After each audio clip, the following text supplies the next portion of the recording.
Hello friends, आज मैं आपके लिए फिर एक नई वीडियो लेके आया हूं और आज हमारा वीडियो का टॉपिक है व्हाट इज मैगर। मैगर क्या होता है।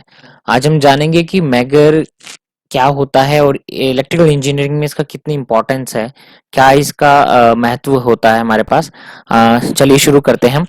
फ्रेंड्स, हमारे पास जो मैगर होता है वो एक मेजरिंग इंस्ट्रूमेंट होता है, इलेक्ट्रिकल मेजरिंग इंस्ट्रूमेंट होता है जो इंसुलेशन रेजिस्टेंस, चाहे वो फिर किसी केबल की हो, ट्रांसफार्मर की हो, मोटर की हो, जनरेटर की, उसको मेजर करने के काम आता है। इसकी बहुत इंपॉर्टेंस होती है और ये 1889 से यूजेस में है।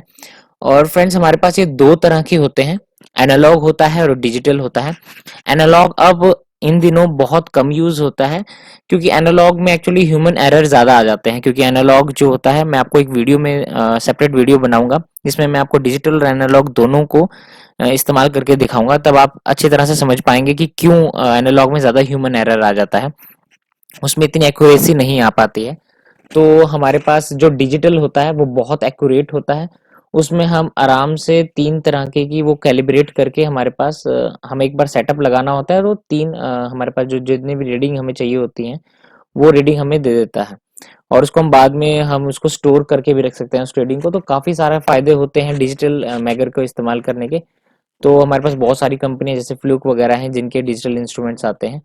तो चलिए शुरू करते हैं आगे की वीडियो। तो फ्रेंड्स, हमारे पास अब मैगर की ज़रूरत ही क्यों होती है। तो जब हमारे पास कोई नया इलेक्ट्रिकल इक्विपमेंट होता है, जैसे कि एचटी की मोटर हो गई है या कोई केबल हो गई, जिसको हमें इंस्टॉल करना है और वो काफ़ी दिनों से जो है स्टोर के अंदर पड़ी हुई है या फिर हमारे पास एक ट्रांसपोर्ट के थ्रू आई हुई है हमारे प्लांट में, तो उस वक्त उस कंडीशन में या फिर हमारे पास कोई मोटर जो है हमारे पास या ट्रांसफार्मर है, केबल है, कई दिनों से आइडल पड़ी हुई है, वो उसका इस्तेमाल में नहीं है वो।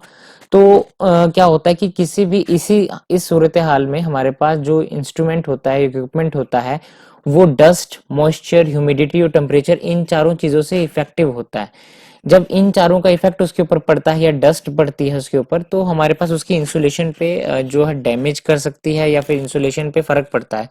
तो उसको इस्तेमाल करने से पहले उसको ये चेक कर लेना कि उसकी इंसुलेशन रेजिस्टेंस कितनी है, ये बहुत ज़्यादा इंपॉर्टेंट है फ्रेंड्स, वरना कोई हादसा होने का चांसेस हैं। और ज़्यादातर हमें देखा गया है कि जैसे कि सर्दियों में धुंध के जो सीज़न होता है या डस्ट बैठ जाती है किसी इंस्ट्रूमेंट पे और हम उसको बिना टेस्ट करे स्टार्ट करते हैं, तो वहां पे कंडक्शन हो चली जाती है। तो कंडक्शन की वजह से हमारे पास जो है डैमेज हो सकती है, मोटर की वाइंडिंग डैमेज हो जाएगी या फिर हमारे पास केबल जो है वो पंचर हो जाएगी। तो इस चीज़ को बचाने के लिए हमें मैगर का इस्तेमाल करना पड़ता है। और कब इस्तेमाल करना है, ज़्यादातर अभी मैंने जैसे बात की कि किसी इलेक्ट्रिकल इक्विपमेंट को इंस्टॉल होने से पहले हमें उसको जांचना चाहिए, या फिर कई दिनों से वो आइडल खड़ा बेली पड़ी है, हम उसका इस्तेमाल नहीं कर रहे हैं, उसके बाद हम उसको जब सर्विस पोजीशन पे लेने जा रहे हैं उससे पहले हमें इसका इस्तेमाल करना चाहिए। या फिर हमारे पास कोई फॉल्ट कंडीशन आती है, मान लीजिए कि हमारे पास कोई एसटी की मोटर है और हमारे पास उसका जो ब्रेकर है वो ट्रिप कर जाता है, तो वहां पे रिले आ रही है, अर्थ फॉल्ट की रिले आ रही है। तो पहले आप परमिट लेने के बाद उसके इलेक्ट्रिकल जो है उसके ब्रेकर को रेकआउट करेंगे।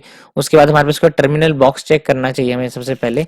उसके बाद जो केबल उसको जा रही है मोटर को और मोटर को, दोनों को हमें सेपरेट अलग अलग करके उन दोनों का मैगर लेना चाहिए। ये बहुत इंपॉर्टेंट है फ्रेंड्स। और इसके नेक्स्ट वीडियो में मैं आपको ये भी बताऊंगा एनालॉग और एचटी जो हमारे पास डिजिटल मैगर होता है, दोनों को इस्तेमाल करके भी दिखाऊंगा और दोनों की जो रीडिंग्स होती हैं उनको भी लेके दिखाऊंगा और इसके बारे में और डिटेल में हम जानेंगे। लेकिन इस वक्त हम ये जान लेते हैं कि बहुत ज़्यादा इंपॉर्टेंट होता है। क्योंकि फ्रेंड्स, होता क्या है कि जो केबल होती है, ये मान लीजिए हम केबल का एग्जांपल लेते हैं, तो कोई भी इंसुलेशन जो होती है वो परफेक्ट नहीं होती, उसके ऊपर कुछ माइक्रो एम्पियर होते हैं। और जब डस्ट पार्टिकल, चाहे वो मेटेलिक डस्ट हो चाहे वो मॉइस्चर हो, हमें पता है कि जब मॉइस्चर होता है तो थोड़ी सी कंडक्शन शुरू हो जाती है, जिसकी वजह से उसकी जो डाइलेक्ट्रिक स्ट्रेंथ है वो ब्रेक डाउन हो जाएगी। और हमारे पास उस वक्त जो हमारे पास लीकेज करंट है उसके चांसेस हो जाते हैं, जो हमारे पास फॉल्ट कंडीशन ही पैदा करेगा। हमारे पास इसकी बेसिकली तीन तरह की मैगरिंग टेस्ट होते हैं। आईआर होता है, इंसुलेशन रेजिस्टेंस टेस्ट होता है, पीआई पोलराइजेशन इंडेक्स टेस्ट, और डार, डाइलेक्ट्रिक एब्जॉर्प्शन रेशियो। ये तीन तरह के टेस्ट होते हैं और जो हमारे पास मेगर से लिए जा सकते हैं। जो हाँ एनालॉग है उससे हम सिर्फ आईआर ले सकते हैं। बाद में हम जो पीआई और डार है वो हम एक उसमें काफ़ी टाइम लगता है एक्चुअली, वो 10 मिनट, पीआई में 10 मिनट का समय लगता है, तो उससे वो लेना बड़ा मुश्किल होता है। और मेरी नेक्स्ट वीडियो में आप देख पाएंगे कि क्यों इतना ज़्यादा मुश्किल होता है।